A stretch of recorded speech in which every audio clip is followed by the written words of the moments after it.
കർത്താവിൻ്റെ മഹത്വമുള്ള നാമം വാഴ്ത്തപ്പെടുമാറാകട്ടെ. അനുഗ്രഹിക്കപ്പെട്ട ഈ നല്ല പ്രഭാതത്തിനാണ് കർത്താവിന് സ്തോത്രം ചെയ്യുന്നു. ഒരിക്കൽ കൂടെ ഈ പ്രഭാതത്തിൽ തിരുവചനവുമായിട്ട് നിങ്ങളുടെ മുൻപിലേക്ക് കടന്നു വരുവാൻ ദൈവം ഇടവരുത്തിയ ദൈവിക സാവകാശങ്ങൾക്കായിട്ട് ഇന്ന് പ്രഭാതത്തിൽ നന്ദി നിറഞ്ഞ ഹൃദയത്തോടെ ദൈവത്തെ സ്തുതിക്കുകയും വാഴ്ത്തുകയും ചെയ്യുന്നു. ഉൽപ്പത്തി പുസ്തകം 13-ാം അധ്യായം അതിൻ്റെ 17-ാമത് വാക്യം. നീ പുറപ്പെട്ട ദേശത്ത് നെടുകയും കുറുകയും സഞ്ചരിക്കുക, ഞാൻ അത് നിനക്ക് തരും.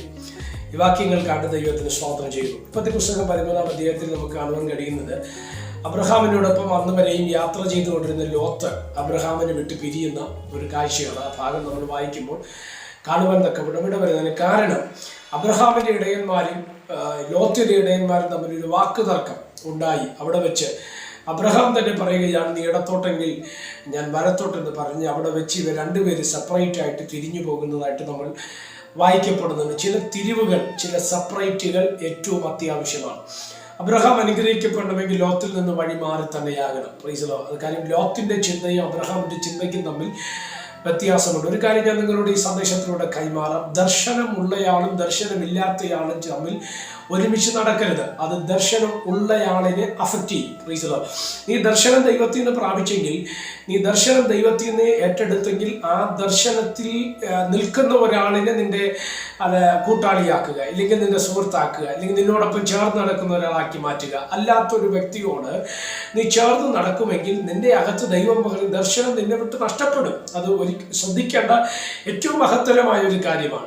അപ്പം ദർശനം ഉള്ളയാളിനോടൊപ്പം നടക്കുക. അതാണ് നമ്മളെക്കുറിച്ച് ദൈവത്തിന്റെ ഇഷ്ടമെന്ന് പറയുന്നത്. മടങ്ങി വരാം. ഇവിടെ നിങ്ങൾ ശ്രദ്ധിച്ച്, ദർശനമുള്ള അല്ലെങ്കിൽ ദൈവം വിളിക്കേണ്ട അബ്രഹാം, ദൈവം വിളി കേൾക്കാത്ത ലോത്ത്. സ്തോത്രം. നമ്മൾ ഈ ഭാഗം ഈ കാലത്ത് ശ്രദ്ധിക്കുന്ന സമയത്ത് ഒരു ചിന്തയാണ് അല്ലേ, അബ്രഹാമിനെ ദൈവം വിളിച്ചിറങ്ങിയത് അല്ലേ, എന്നാൽ ദൈവത്തെ വിളിച്ചിറങ്ങിയവനാണ് ലോത്ത്. സ്തോത്രം.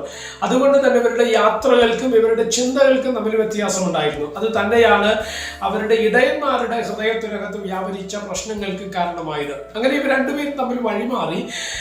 സ്തോത്രം. ലോത്തിനെ കുറിച്ച് നമ്മൾ വായിക്കുന്ന സമയത്ത് യോർദാന്റെ കരയിലുള്ള ഒരു പ്രദേശത്തെ അവൻ തിരഞ്ഞെടുത്തവിടെ പറയുന്നത് ഇങ്ങനെയാണ്, അവൻ നീരോട്ടമുള്ള സ്ഥലമായിരുന്നു. ലോത്ത് തിരഞ്ഞെടുത്തത് നീരോട്ടമുള്ള സ്ഥലമായിരുന്നു. സ്തോത്രം. ആ ഭാഗം നിങ്ങൾ ശ്രദ്ധിച്ചാൽ അറിയാൻ പറ്റുന്ന ഒരു കാര്യമുണ്ട്. സ്തോത്രം.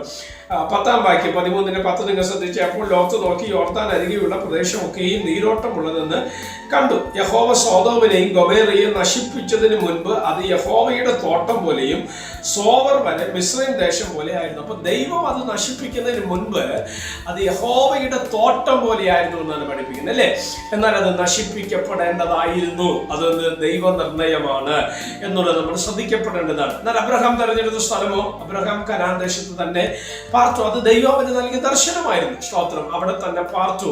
ആ പാർത്തുകൊണ്ടിരിക്കുന്ന സമയത്താണ് ദൈവം അബ്രഹാമിനോട് പറഞ്ഞത്, നീ ഈ അബ്രഹാമിനോട് അരുളി ചെയ്ത് 14-ാം വാക്യം നിങ്ങൾ ശ്രദ്ധിച്ച്, യഹോവ അബ്രഹാമിനോട് അരുളി ചെയ്തത്, തലപൊക്കി നീ ഇരിക്കുന്ന സ്ഥലത്ത് വടക്കോട്ടും തെക്കോട്ടും കിഴക്കോട്ടും പടിഞ്ഞാറോട്ടും നോക്കുക. നീ കാണുന്ന ഭൂമിയൊക്കെ ഞാൻ നിനക്ക് നിന്റെ സന്തതിക്കും ശാശ്വതമായിട്ട് തരും. അടുത്ത പറഞ്ഞ വാക്കാണ് നമ്മൾ വായിച്ചത് അല്ലേ. നീ പുറപ്പെട്ട ദേശത്ത് നെടുകയും കുറുകയും സഞ്ചരിക്കുക, ഞാൻ അത് നിനക്ക് തരും. രണ്ട് കാര്യം പറഞ്ഞല്ലേ. ഒന്ന് നോക്കാൻ പറഞ്ഞു, വടക്കോട്ട് കിഴക്കോട്ട് തെക്കോട്ട് പടിഞ്ഞാറോട്ട് നോക്കുക, ഞാൻ നിനക്കും നിന്റെ സന്തതിക്കും അതിനെ അവകാശമായി ശാശ്വതമായിട്ട് തരുമെന്ന് പറഞ്ഞു. അടുത്ത് പറഞ്ഞു, നീ ദേശത്തിറങ്ങി നെടുകയും കുറുകയും സഞ്ചരിക്കുക, ഞാൻ അത് നിനക്ക് തരുവാൻ തക്കവണ്ണം ഇടയാകും. ഇന്ന് പ്രഭാതത്തിൽ ഈ സന്ദേശം നിങ്ങൾ കേൾക്കുമ്പോൾ നോക്കിയാൽ അത് നൽകി തരുന്ന ഒരു ദൈവമുണ്ട്. ദൈവം നിന്നെ നോക്കിയാൽ അതിന്റെ അവകാശമായി മാറും, അത് നിന്റെ നന്മയായിട്ട് മാറുവാൻ തക്കവണ്ണം ഇടയാകും എന്നുള്ളത് തിരുവചനമല്ലേ.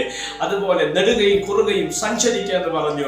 അത് നിനക്ക് അവകാശമായി തരുന്ന ഒരു ദൈവം. വിശ്വാസത്തിന്റെ കണ്ണുകളാൽ, വിശ്വാസത്തിന്റെ പ്രവർത്തിക്കാൻ ചിലത് അവകാശമാക്കുവാൻ ഇറങ്ങുക, നടക്കുക, പ്രവർത്തിക്കുക. വിശ്വാസ കണ്ണാൽ നോക്കുക, ചിലത് നിന്റെ അവകാശമായി മാറുവാൻ തക്കവണ്ണം ഇടവരും. അതിനായിട്ട് കർത്താവ് നമ്മളെ സഹായിക്കട്ടെ. പ്രാർത്ഥിക്കാം. പരിശുദ്ധനായ ദൈവമേ, സ്വർഗീയ നല്ല പിതാവേ, ഈ സന്ദേശത്തിനായിട്ട് നന്ദിയോടെ സ്തോത്രം ചെയ്യുന്നു. ഒരിക്കൽ കൂടെ കർത്താവ് തിരുവചനവുമായിട്ട് ഞങ്ങൾ അങ്ങയുടെ നാമത്തിൽ കടന്നു വരുവാൻ ദൈവം ഇടവരുത്തിനായിട്ട് നന്ദി. അവകാശങ്ങളെ കർത്താവ് അവകാശമാക്കുവാൻ, നന്മകളെ അവകാശമാക്കുവാൻ, അത് ഞങ്ങൾ പാർക്കുന്ന ദേശം, ഞങ്ങളായിരിക്കുന്ന മണ്ഡലങ്ങളെ അവകാശമാക്കുവാൻ അവിടെ ഞങ്ങൾ കൃപ നൽകിയാൽ സമസ്തവും തൃക്കരങ്ങൾ തരുന്ന മഹത്വം അങ്ങേക്ക്. യേശു കർത്താവിന്റെ നാമത്തിൽ പ്രാർത്ഥനകളെ കേൾക്കണം. സ്വർഗീയ നല്ല പിതാവേ, എല്ലാവരെയും ദൈവം അനുഗ്രഹിക്കട്ടെ. God bless you. ദയവായിട്ട് ഈ മെസ്സേജ് നിങ്ങളെ സുഹൃത്തുക്കളിലേക്ക്, ദൈവദാസന്മാരിലേക്കൊക്കെ ഷെയർ ചെയ്ത് കൊടുക്കുക. നിങ്ങൾക്ക് ഈ സന്ദേശങ്ങൾ അനുഗ്രഹമാകും. കർത്താവ് നിങ്ങളെ അനുഗ്രഹിക്കട്ടെ.